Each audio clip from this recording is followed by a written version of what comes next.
ನಮಸ್ತೆ ನನ್ನ ಯೂಟ್ಯೂಬ್ ಚಾನಲ್ಗೆ. ಇವತ್ತು ಅಪ್ಪಂದಿರ ದಿನ ಸಾರಿ. ನಾನು ನಮ್ಮ ಅಪ್ಪನಿಗೆ ಈ ಥರ ಒಂದು ಚಿಕ್ಕದಾಗಿ ಒಂದು ಫೋಟೋ ಇತ್ತು ನಮ್ಮ ಮನೇಲಿ. ಇದನ್ನೇ ಇವತ್ತು ಇದರಲ್ಲೇ ನಾನು ವಿಶ್ ಮಾಡ್ತಾಯಿದ್ದೀನಿ ನಮ್ಮ ಅಪ್ಪನಿಗೆ. ನಮ್ಮಪ್ಪ 18 ವರ್ಷ ಆಯಿತು ನಮ್ಮನ್ನೆಲ್ಲ ಬಿಟ್ಟೋಗಿ. ಆದ್ರೂ ನಮಗೆ ಇವಾಗ ಇರಬೇಕಾಗಿತ್ತು ಚೆನ್ನಾಗಿರೋದು. ನಮ್ಮಪ್ಪ ಇದ್ದಿದ್ರೆ ಅವಾಗೆಲ್ಲ ನಮಗೆ ಅಪ್ಪಂದಿರ ದಿನ, ಅಮ್ಮಂದಿರ ದಿನ ಇದೆಲ್ಲ ಏನೂ ಗೊತ್ತಿರಲಿಲ್ಲ. ನಾವು ಅವಾಗೆಲ್ಲ ಇತ್ತೀಚೆಗೆ ಇದೆಲ್ಲ ಬಂದಿರೋದು. ಹಂಗಾಗಿ ಅವಾಗೆಲ್ಲ ನಮ್ಮಪ್ಪ ಅವೆಲ್ಲ ನಮಗೆ ಗೊತ್ತಿರಲಿಲ್ಲ. ನಮ್ಮಪ್ಪ ಇದ್ದಾಗ ನಮಗೆ ಅಪ್ಪಂದಿರ ದಿನ, ಅಮ್ಮಂದಿರ ದಿನ ಇವೆಲ್ಲ ಗೊತ್ತಿರಲಿಲ್ಲ. ಇವಾಗ ನಮ್ಮಪ್ಪ ಇಲ್ಲ, ಇವೆಲ್ಲ ಇವಾಗ ಬೇಜಾರಾಗ್ತೈತಿ ಈ ಥರ ಮಿಸ್ ಮಾಡೋಕ್ಕೆ. ಅದಕ್ಕೆ ನಮ್ಮ ಅಪ್ಪನ ಆಶೀರ್ವಾದ ನಮಗಿರಲಿ. ಇವತ್ತು ನನ್ನ ಮಗನ ಬರ್ತಡೇ, ಹಾಗೆ ನಮ್ಮ ಅಪ್ಪಂದಿರ ದಿನ, ಹಾಗೆ ನನ್ನ ಮಗನ ಬರ್ತಡೇ ಇವತ್ತು. ಇದು ಅವನ ಬರ್ತಡೇಗೆ ನಾನು ಇವತ್ತು ಕೇಕ್ ತಂದಿಲ್ಲ, ಮತ್ತು ಬಟ್ಟೆ ಏನೂ ತಂದಿಲ್ಲ, ಫೋಟೋನೂ ತೆಗ್ಸಿಲ್ಲ, ಏನಿಲ್ಲ. ಅದಕ್ಕೆ ನಾನು ಅವನು ಯಾಕೋ ಸ್ವಲ್ಪ ಅವೆಲ್ಲ ತೆಗೆಸ್ಕೊಳಕ್ಕೆ ಇಷ್ಟಪಡಲಿಲ್ಲ. ಅದಕ್ಕೇ ನಾನು ಆ ಸ್ಕೂಲಲ್ಲಿ ಅವನು ಮೊರಾರ್ಜಿ ದೇಸಾಯಿ ಸ್ಕೂಲಲ್ಲಿ ಓದೋದ್ನಲ್ವ, ಅದೇ ಫೋಟೋಗಳಿದ್ವು. ಅದೇ ಫೋಟೋನ ನಾನು ವೀಡಿಯೋ ಮಾಡ್ತಾಯಿದ್ದೀನಿ. ಯಾಕಂದರೆ ಅವನು ಇವಾಗ ಫೋಟೋ ತೆಗೆಸ್ಕೊಳ್ಳಲ್ಲ, ಅವ್ನಿಗೆ ಇಷ್ಟ ಆಗೋಲ್ಲ ಫೋಟೋ ತೆಗೆಸ್ಕೊಳ್ಳೋದು ಅದೆಲ್ಲ. ಆಮೇಲೆ ನನ್ನ ವೀಡಿಯೋದಲ್ಲಿ ಅವ್ನ ಫೋಟೋ ಏನಾದ್ರು ತೆಗೆದು ಹಾಕಿದ್ರೆ ಅದನ್ನು ಡಿಲೀಟ್ ಮಾಡಿಬಿಡ್ತಾನೆ. ಅದಕ್ಕೇ ಹಂಗಾಗಿ ನಾನು ಯೂಟ್ಯೂಬ್ ಮಾಡ್ದಾಗಲಿಂದ ಅವನು ಜಾಸ್ತಿ ವೀಡಿಯೋದಲ್ಲೆಲ್ಲೂ ಕಾಣಿಸ್ಕೊಂಡಿಲ್ಲ. ಅದಕ್ಕೆ ಯಾರೆಲ್ಲ ಈ ವಿಡಿಯೋ ನೋಡ್ತೀರಾ ನನ್ನ ಮಗನ ವಿಶ್ ಮಾಡಿ, ನಿಮ್ಮ ಆಶೀರ್ವಾದ ಇರಲಿ. ನನ್ನ ಮಗನಿಗೆ ಹ್ಯಾಪಿ ಬರ್ತ್ಡೇ ಅಂತ ನಾನೇ ಹೇಳ್ತೀನಿ. ನಿಮ್ಮ ಆಶೀರ್ವಾದ ಇರಲಿ, ನನ್ನ ಮಗನ ವಿಶ್ ಮಾಡಿ. ಅವನಿಗೆ ದೇವರು ಆರೋಗ್ಯ, ಆಯಸ್ಸು, ಓದೋ ಶಕ್ತಿ ಎಲ್ಲ ಕೊಟ್ಟು, ಒಳ್ಳೆ ಬುದ್ಧಿ ಕೊಟ್ಟು ಕಾಪಾಡಲಿ. ನನಗಷ್ಟೇ ಕೇಳ್ಕೊಳ್ಳೋದು ದೇವ್ರ ಹತ್ರ. ಇವತ್ತು ಜೂನ್ 15, ಇವತ್ತು ಅವನ ಬರ್ತಡೇ. ಹಂಗಾಗಿ ಇದು ಅವನು ಹಾಸ್ಟ್ಲಲ್ಲಿ ಓದಿದ್ದು. ಅವ್ರ ಕನ್ನಡ ಮಾಸ್ಟ್ರು ಅವರು. ಇವರು ಪಿ ಟಿ ಮಾಸ್ಟ್ರು ಅಂತಲ್ಲಿ ಏನೋ ಅಂತಾರಲ್ವ, ಡ್ಯಾನ್ಸ್ ಟೀಚರೋ ಏನೋ ಅಂತಾರಲ್ಲ, ಅದಿರಬೇಕು ಅನ್ಸುತ್ತೆ. ಅವ್ರು ಪಿ ಟಿ ಮಾಸ್ಟ್ರು ಅಂತ ಹೇಳೋನು ಅವಾಗ. ಅಷ್ಟೇ ನನಗೆ ಗೊತ್ತಿರೋದು. ನನಗೆ ಅವರು ಸ್ಕೂಲ್ ಮಾಸ್ಟ್ರುಗಳು ಯಾರ್ಯಾರು ಅಂತ ನನಗೆ ಗೊತ್ತಿಲ್ಲ. ಅವನು ಅವಾಗೆಲ್ಲ ಫೋಟೋ ಅಂದರೆ ಸಖತ್ ಇಷ್ಟಪಡೋನು. ಹಂಗಾಗಿ ಫೋಟೋಗಳು ಏನೋ ಫಂಕ್ಷನ್ ಮಾಡಿದ್ರು ಅಲ್ಲಿ, ಇದರಲ್ಲಿ ಕೊರಟಗೆರೆ ಹತ್ರ ಒಂದು ಛತ್ರ ಐತೆ, ಅಲ್ಲಿ ಫಂಕ್ಷನ್ ಇಟ್ಕೊಂಡಿದ್ರಿ. ಸಮುದಾಯ ಭವನ ಐತೊಂದು, ಅಲ್ಲಿ ಫಂಕ್ಷನ್ ಇಟ್ಕೊಂಡಿದ್ರು. ಆ ಫಂಕ್ಷನಲ್ಲಿ ತೆಗ್ಸಿರೋದು ಇವೆಲ್ಲ ಫೋಟೋಗಳು. ಹಂಗಾಗಿ ಈ ಫೋಟೋನೇ ನಾನು ಇವತ್ತು ಅವ್ನ ಬರ್ತಡೇಗೆ ಹಾಕ್ತಾಯಿದ್ದೀನಿ. ಆವಾಗ ಅವನಿಗೆ ಫೋಟೋ ಅಂದರೆ ಸಖತ್ತು ಇಷ್ಟಪಡೋನು.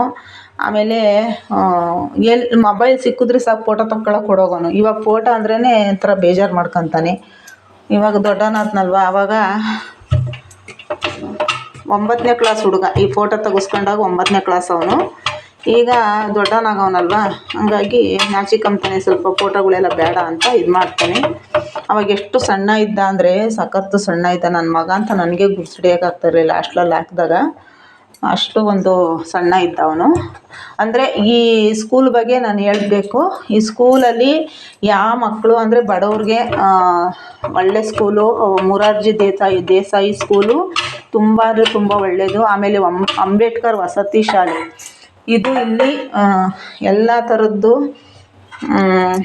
ಸೌಕರ್ಯನೂ ಇರುತ್ತೆ ಬಡವ್ರ ಮಕ್ಳುಗಳ್ಗೆ. ಆಮೇಲೆ ನಮಗೆ SC ST ಗಂತೂ ತುಂಬ ಅಂದರೆ ತುಂಬ ಅನುಕೂಲ ಇದು ಸ್ಕೂಲು. ಅಂದ್ರಾಗಿ ನಮ್ಮಂಥ ಬಡವ್ರ ಮಕ್ಕಳಿಗೆಲ್ಲ ಒಳ್ಳೆಯದು ಈ ಸ್ಕೂಲಲ್ಲಿ ಓದಬೇಕು. ಅಂದರೆ ಶಿಸ್ತು ಚೆನ್ನಾಗಿ ಕಲಿಸ್ತಾರೆ. ಆಮೇಲೆ ಪಾಠನೂ ಅಷ್ಟೇ ಚೆನ್ನಾಗಿ ಮಾಡ್ತಾರೆ. ಆಚೆ ಎಲ್ಲೂ ಬಿಡಲ್ಲ ಮಕ್ಕಳನ್ನ. ಅವ್ರು ಎಷ್ಟು ವರ್ಷ ಓದ್ತಾರೋ ಅಷ್ಟು ವರ್ಷನೂ ಶಿಸ್ತಾಗಿ ಓದಿಸ್ತಾರೆ. ಒಳ್ಳೆ ಮಾಸ್ಟ್ರುಗಳಿದ್ರು ಅವಾಗ. ಇವಾಗೆಲ್ಲ ಚೇಂಜ್ ಆಗಿರಬೇಕೋ ಏನೋ ಗೊತ್ತಿಲ್ಲ ನನಗೆ. ಅವಾಗೆಲ್ಲ ಒಳ್ಳೆ ಮಾಸ್ಟ್ರುಗಳು. ಇವ್ರು ನೋಡಿ ಮೇಡಮ್ ಅವರು ಎಲ್ಲ ಕ್ಲೋಸಾಗಿ ಹುಡುಗರ ಜೊತೆ ನಿಂತ್ಕೊಂಡು ಪಾಪ ಫೋಟೋ ಎಲ್ಲ ತೆಗೆಸ್ಕೊಂಡವ್ರೆ. ಇವನು ನನ್ನ ಮಗನೂ ಅಷ್ಟೇ ಚೆನ್ನಾಗಿ ಓದಿದ. ಆಮೇಲೆ ಭಯದಲ್ಲೂ ಇದ್ದ ಒಂದು ಸ್ವಲ್ಪ. ಅಂದರೆ ಜಾಸ್ತಿ ಭಯದಲ್ಲೇ ಇದ್ದವನು. ಇವತ್ತು ಅದೇ ಇದರಲ್ಲೇ ಅವನೇ.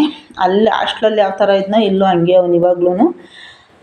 ಹಂಗಾಗಿ ಒಳ್ಳೆ ಸ್ಕೂಲು ಮೊರಾರ್ಜಿ ದೇಸಾಯಿ ಸ್ಕೂಲು. ತುಂಬ ಅಂದರೆ ತುಂಬ ಒಳ್ಳೆಯದು. ನನ್ನ ವಾಯ್ಸಲ್ಲಿ ಸ್ವಲ್ಪ ತೊದಲು ಬರ್ತಾಯಿತ್ತು. ಯಾಕೆ ಅಂದರೆ ಸಂಜೆ ಸ್ವಲ್ಪ ಎಲೆಡಿಕೆ ಹಾಕ್ಕೊಂಬಿಟ್ಟಿದ್ದೆ. ಹಂಗಾಗಿ ನಾಲಿಗೆ ಸ್ವಲ್ಪ ದಪ್ಪ ಬರ್ತೈತೆ. ಅದು ನಾಲಿಗೆ ಸ್ವಲ್ಪ ದಪ್ಪ ಆಗ್ತೈತೆ, ಸಾರಿ. ಅದಕ್ಕೋಸ್ಕರ ಸ್ವಲ್ಪ ತೊದಲುತೈತೆ. ನೀವೆಲ್ಲ ಏನು ಅಂದ್ಕೊಂತೀರೋ ಗೊತ್ತಿಲ್ಲ. ಈ ಸ್ಕೂಲ್ ಬಗ್ಗೆ ನಾನು ತುಂಬ ಅಂದರೆ ತುಂಬ ಇಷ್ಟ ಆಯಿತು ನನಗೆ ಈ ಸ್ಕೂಲ್ ಬಗ್ಗೆ. ಯಾರೆಲ್ಲ ಮೊರಾರ್ಜಿ ದೇಸಾಯಿ ಸ್ಕೂಲಲ್ಲಿ ಮಕ್ಕಳನ್ನ ಓದಿಸ್ತಿದ್ದೀರಾ, ನಿಮ್ಮ ಮಕ್ಕಳಂತೂ ಚೆನ್ನಾಗಿ ಓದವ್ರೆ, ಚೆನ್ನಾಗಿ ಓದ್ತಾರೆ ಅವರು. ಮುಂದೆ ಅವರು ಜೀವನನೂ ಚೆನ್ನಾಗಿರುತ್ತೆ. ಯಾಕಂದರೆ ಈ ಸ್ಕೂಲಲ್ಲಿ ನಾನು ಓದಿಸಿದ್ದೀನಿ. ಇವತ್ತು ನನ್ನ ಮಗನೂ ಚೆನ್ನಾಗಿ ಓದ್ತಾವನೆ. ಓದೋದೇ ಒಂದು ದೊಡ್ಡ ಇದು. ಮಕ್ಕಳನ್ನ ನೋಡಿ ಈ ಥರ ಸ್ಕೂಲಲ್ಲಿ ಓದಿಸ್ಬಿಟ್ಟು ನಾನು ಮನೇಲಿ ಇಟ್ಕೊಂಡ್ರೆ ಅವನ್ನ ಎಷ್ಟು ಬೇಜಾರಾಗ್ತೈತೆ. ಅದಕ್ಕೋಸ್ಕರನೇ ನಾನು ಇವಾಗ ಕಾಲೇಜ್ಗೆ ಹಾಕಿ ಮತ್ತೆ ಅವನ್ನ ಓದಿಸ್ಬೇಕು ಅಂತ ನನಗೆ ಆಸೆ. ಇಲ್ಲಿ ಇಂಗ್ಲೀಷ್ ಮೀಡಿಯಮ್ಮು ಮತ್ತು ಕನ್ನಡ ಮೀಡಿಯಮ್ ಎಲ್ಲ ಇತ್ತು. ಇವನು ಈ ಸ್ಕೂಲಲ್ಲಿ ಸೇರ್ಕೊಂಡ್ಮೇಲೆ ಇವನು ಇಂಗ್ಲೀಷು ಎಲ್ಲ ಚೆನ್ನಾಗಿ ಕಲ್ತ್ಕೊಂಡ. ಆಮೇಲೆ ಚೆನ್ನಾಗಿ ಈಗಲೂ ಅಷ್ಟೇ ಎಲ್ಲ ಥರದ್ದು ಇಂಗ್ಲೀಷಲ್ಲಿ ಮಾತಾಡ್ತಾನೆ ಮತ್ತು ಇಂಗ್ಲೀಷಲ್ಲಿ ಎಲ್ಲ ವರ್ಕು ಮಾಡ್ತಾನೆ ಅವನು. ಇಂಗ್ಲೀಷ್ ಮೀಡಿಯಮ್ಮು ಚೆನ್ನಾಗಿತ್ತು, ಚೆನ್ನಾಗೂ ಓದಿಸ್ತಾರೆ. ಮೇಷ್ಟ್ರುಗಳು ಮೇಡಮವರೆಲ್ಲ ತುಂಬ ಅಂದರೆ ತುಂಬ ಒಳ್ಳೆಯವರು. ನನ್ನ ಮಗನ ಅಷ್ಟೇ ಇವಾಗಿಲ್ಲಿ ಈ ಕಡೆ ನಿಂತಿರೋದು ಅವರು ಕನ್ನಡ ಸರ್ ಅಂತೆ, ಅವ್ರ ಮೇಡಮ್ಮು ತುಂಬ ಅಂದರೆ ತುಂಬ ಒಳ್ಳೆಯವರು. ಊಟನೂ ಅಷ್ಟೇ ಚೆನ್ನಾಗಿರೋದು ಮಕ್ಕಳಿಗೆ. ಆಮೇಲೆ ಏನು ಒಂದು ಸ್ವಲ್ಪನೂ ಪ್ರಾಬ್ಲಮ್ ಇರಲಿಲ್ಲ. ಅಷ್ಟು ಒಂದು ಶಿಸ್ತಾಗಿ ಬೆಳೆಸಿದ್ರು. ಆಮೇಲೆ ಬೆಳಗ್ಗೆ 5 ಗಂಟೆಗೆ ಎಬ್ಬರಿಸೋದು, ಅವ್ರಿಗೆಲ್ಲ ಪಾಠ ಎಲ್ಲ ಹೇಳ್ಕೊಳಕ್ಕೆ ಬರ್ಕೊಳಕ್ಕೆಲ್ಲ ಇದು ಮಾಡೋದು, ಅವ್ರ ಬಟ್ಟೆ ಅವರೇ ಒಗಿಬೇಕು, ಎಲ್ಲ ಚೆನ್ನಾಗಿತ್ತು. ಅಂದರೆ ಮಕ್ಳುಗಳು ಮಾಡ್ಕೊಳ್ಲೇಬೇಕಲ್ವ ಹಾಸ್ಟ್ಲಿಗೆ ಹೋದ್ಮೇಲೆ. ನನ್ನ ಮಗನೂ ಅಷ್ಟೇ ಅವನ ಬಟ್ಟೆ ಅವನೇ ಒಕ್ಕೊಳ್ಳೋನು, ಸ್ನಾನ ಮಾಡೋದು ಎಲ್ಲ ಅವನೇ. ಈಗಲೂ ಅದೇ ರೂಢಿ ಆಗಿಬಿಟ್ಟೈತೆ ಅವನಿಗೆ. ಅಂದರೆ ಬಟ್ಟೆ ಒಗೆಯಲ್ಲ ಇವಾಗ ನಾನಿದ್ದೀನಲ್ಲ ಅದಕ್ಕೋಸ್ಕರ. ಈಗ ಮನೆಯಲ್ಲಿ ಡೈಲಿ ಯಾವಾಗಲೂ ಸ್ನಾನ ಇರಲೇಬೇಕು ಅವನಿಗೆ ಈಗ್ಲೂ. ಆವಾಗ ಹಾಸ್ಟ್ಲಲ್ಲಿ ಹೆಂಗಿದ್ನ ಈಗಲೂ ಹಂಗೇ ನೀಟಾಗಿದ್ದ ಹಾಸ್ಟ್ಲಲ್ಲಿ. ಅಂದರೆ ಯಾವಾಗಲೂ ಹುಷಾರಿಲ್ದಂಗೆ ಏನಾದರೂ ಆಯಿತು ಅಂದರೆ ಪಾಪ ಅವ್ರು ಕರ್ಕೊಂಡೋಗಿ ಆಸ್ಪತ್ರೆಗೆ ತೋರಿಸ್ಬಿಟ್ಟು ನಮಗೆ ಫೋನ್ ಮಾಡೋರು. ಈ ಥರ ಆಸ್ಪತ್ರೆಗೆ ತೋರಿಸಿದ್ವಿ, ಬರ್ರಿ ಒಂದಿನ ಕರ್ಕೊಂಡೋಗಿ ರೆಸ್ಟ್ ಮಾಡಿಸ್ರಿ ಮಗನ್ನ ಅಂತ. ಅಂದರೆ ಒಳ್ಳೆ ಸ್ಕೂಲು, ಒಳ್ಳೆ ಮಾಸ್ಟ್ರು. ನೋಡಿ ಇಲ್ಲಿದೆ ಮೇಲ್ಗಡೆ ಮೇಷ್ಟ್ರು. ಆಮೇಲೆ ತುಂಬ ಅಂದರೆ ತುಂಬ ಅನುಕೂಲ ಆಯಿತು ನನ್ನ ಮಗನ ಇಲ್ಲಿ ಓದಿಸಿದ್ದು ನನಗಿವತ್ತು. ಸಖತ್ತು ಖುಷಿ ಆಗ್ತೈತೆ. ಅವನು SLC ಒಳಗೆ ಮಾರ್ಕ್ಸು ಅಷ್ಟೇ ತೆಗ್ದ, 575 ಮಾರ್ಕ್ಸ್ ತೆಗ್ದ ಅವನು. ಸಖತ್ತು ಅಂದರೆ ಸಖತ್ತು ಖುಷಿ ಆಯಿತು. ನಾವೇನಾದರೂ ನಮ್ಮ ಹತ್ರನೇ ಇಟ್ಕೊಂಡು ಓದಿಸಿದ್ರೆ ನಿಜವಾಗ್ಲೂ ಅಷ್ಟು ಮಾರ್ಕ್ಸು ತೆಗಿತಾ ಇರಲಿಲ್ಲ, ಮತ್ತು ಇಂಥ ಸ್ಕೂಲು ಸಿಗ್ತಾ ಇರಲಿಲ್ಲ ಅವನಿಗೆ. ಇಲ್ಲಂತೂ ನನ್ನ ಮಗನ ಓದಿಸಿದ್ದು ನಂಗೆ ತುಂಬ ಅಂದರೆ ತುಂಬ ಅನುಕೂಲ ಆಯಿತು.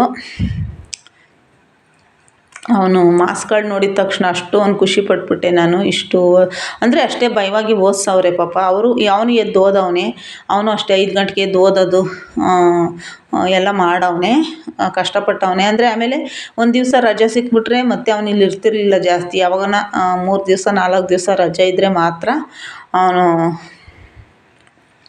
ಇರ್ತಾಯಿದ್ದಿದ್ದು, ಇಲ್ಲ ಅಂದರೆ ಇರ್ತಾಯಿರಲಿಲ್ಲ. ಆಮೇಲೆ SLC ಟೈಮಲ್ಲಿ ಏನೋ ಕೊರೋನಾ ಬಂತಲ್ವ, ಆ ಕೊರೋನಾ ಬಂದಾಗಲೂ ಒಂದು ವಾರನೇನೋ ಇದ್ದ ಅಷ್ಟೇ. ಮತ್ತು ಆಮೇಲೆ ಹೋಗ್ಬಿಟ್ಟು ಅವನು ಎಕ್ಸಾಮ್ ಬರಿಬೇಕಾಯ್ತಲ್ವ. ಆಮೇಲೆ ಅಲ್ಲಿ ಕಳಿಸ್ತಾ ಇರಲಿಲ್ಲ ಕೊರೋನಾ ಟೈಮಲ್ಲಿ, ಹೆದರ್ಕೊಳ್ಳೋರಲ್ವ. ಹಾಗಾಗಿ ಕೊರೋನಾ ಟೈಮಲ್ಲಿ ಅವನು ಎಕ್ಸಾಮ್ ಬರಿತಾ ಇದ್ದ, SLC ಎಕ್ಸಾಮ್ ಅವಾಗ ಅವನಿಗೆ. ಅಂಥದ್ರಲ್ಲೂ ಓದಿಸಿದ್ರು ಪಾಪ ಅವರು ಮಾಸ್ಟ್ರುಗಳೆಲ್ಲ. ಕಷ್ಟಪಟ್ಟು ಓದಿದ ನನ್ನ ಮಗ ಹಿಂಗೆ ಮುಂದೆ ಓದಲಿ, ಚೆನ್ನಾಗಿರಲಿ. ಇವತ್ತು ನಾನು ಇದನ್ನೇನಕ್ಕಪ್ಪ ಹಾಕಿದೆ ಫೋಟೋಗಳು ಅಂದರೆ, ಈ ಫೋಟೋಗಳ್ನ ನಾನು ಎಲ್ಲೋ ಇಟ್ಬಿಟ್ಟಿದ್ದೆ ಬೆಳಗ್ಗೆ ನೋಡಿ, ನೆನ್ನೆ ತೆಗ್ದಿಟ್ಟೆ ಇದನ್ನು. ಇವತ್ತು ಅವ್ನು ಬರ್ತಡೇ ಅಲ್ವಾ, ಅದಕ್ಕೆ ಅವನಂತೂ ಈಗಿರೋ ಇದರಲ್ಲಿ ಅವ್ನ ಫೋಟೋ ತೆಗೆಸ್ಕೊಳ್ಳಲ್ಲ. ಹಂಗಾಗಿ ಇದಾದರೂ ಹಾಕೋಣ ಅಂದ್ಬಿಟ್ಟು ನಾನು ಇದನ್ನು ಇವತ್ತು ನನ್ನ ವೀಡಿಯೋದಲ್ಲಿ ಹಾಕಿದ್ದೀನಿ. ನನ್ನ ಮಗನ ಬಗ್ಗೆ ನನಗೆ ತುಂಬ ಖುಷಿ ಆಗ್ತೈತೆ. ಯಾರೆಲ್ಲ ಏನಂತ ಕಮೆಂಟ್ ಹಾಕ್ತಿರೋ ಏನು ಅಂದ್ಕೊತಿರೋ ಗೊತ್ತಿಲ್ಲ. ದಯವಿಟ್ಟು ನನ್ನ ವೀಡಿಯೋನ ಸಬ್ಸ್ಕ್ರೈಬ್ ಮಾಡ್ಕೊಳ್ಳಿ. ಹಾಗೆ ವಿಡಿಯೋ ಇಷ್ಟ ಆದರೆ ಒಂದು ಲೈಕ್ ಮಾಡಿ. ದಯವಿಟ್ಟು ಒಂದು ಲೈಕ್ ಮಾಡಿ. ನಿಮ್ಮ ಸಪೋರ್ಟು, ನಿಮ್ಮ ಆಶೀರ್ವಾದ ನಮಗೂ ಇರಲಿ. ನಿಮ್ಮೆಲ್ಲರ ಆಶೀರ್ವಾದ ನನ್ನ ಮಗನ ಮೇಲೆ ಇರಲಿ. ಎಲ್ಲರೂ ನನ್ನ ಮಗನ ವಿಶ್ ಮಾಡಿಬಿಡಿ ಇವತ್ತು.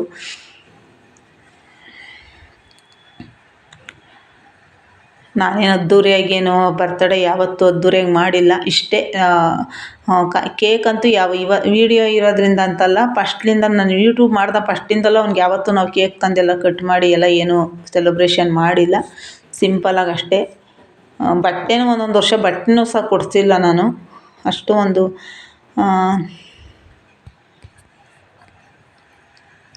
ಇದರಲ್ಲಿ ಬೆಳೆಸಿರೋದು ಅವನ್ನ ಯಾವತ್ತೂ ನಾವು ಶೋಕಿ ಮಾಡಿ ಅದು ಇದು ಅಂತ ಏನೂ ಇಲ್ಲ. ನನ್ನ ವೀಡಿಯೋ ನೋಡಿದ್ದಕ್ಕೆ ಧನ್ಯವಾದ.